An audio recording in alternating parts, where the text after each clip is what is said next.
না ফেরার দেশে চলে গেলেন বাংলাদেশের নাট্য আন্দোলনের পুরোধা ব্যক্তিত্ব মঞ্চ সারথি আতাউর রহমান। সোমবার দিবাগত রাত 12:30টার দিকে রাজধানীর একটি হাসপাতালে চিকিৎসাধীন অবস্থায় শেষ নিঃশ্বাস ত্যাগ করেন তিনি। তার মৃত্যুতে শোকের ছায়া নেমে এসেছে সাংস্কৃতিক অঙ্গনে। সর্বসাধারণের শ্রদ্ধা নিবেদনের জন্য বিকেল 3টা থেকে 4টা পর্যন্ত কেন্দ্রীয় শহীদ মিনারে রাখা হবে মরদেহ।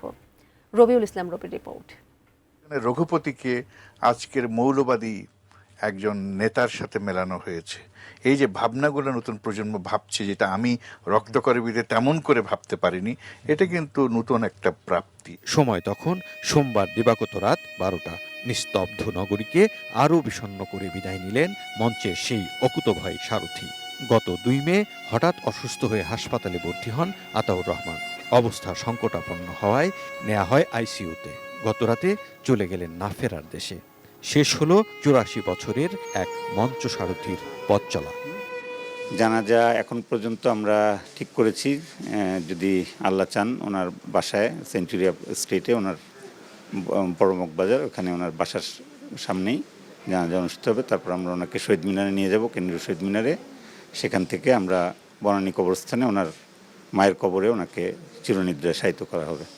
1941 সালের 18 জুন নোয়াখালীতে জন্ম আতাউর রহমানের। ছিলেন একাধারে অভিনেতা, নির্দেশক, নাট্য সমালোচক এবং রবীন্দ্র গবেষক। 60-এর দশকে ঢাকা বিশ্ববিদ্যালয়ের ছাত্র অবস্থাতেই যুক্ত হন নাটকের সঙ্গে। শহীদুল্লাহ হলের মঞ্চ থেকে শুরু হওয়া সেই যাত্রা তাকে নিয়ে গিয়েছিল অন্য এক উচ্চতায়।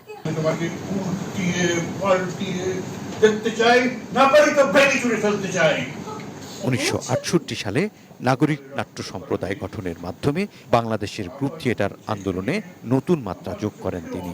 1972 সালে বুড়ো শালিকের ঘাড়েরও নির্দেশনার মাধ্যমে দেশে প্রথম দর্শনীয় বিনিময়ে নাটক প্রদর্শনীর সূচনাও হয়েছিল তারই হাতে।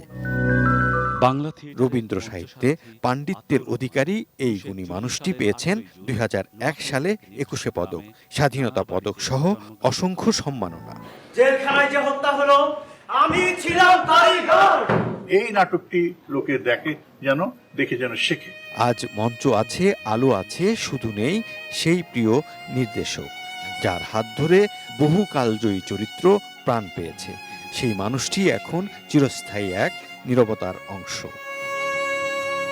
রবিউল ইসলাম রবি, এটিএন নিউজ, ঢাকা।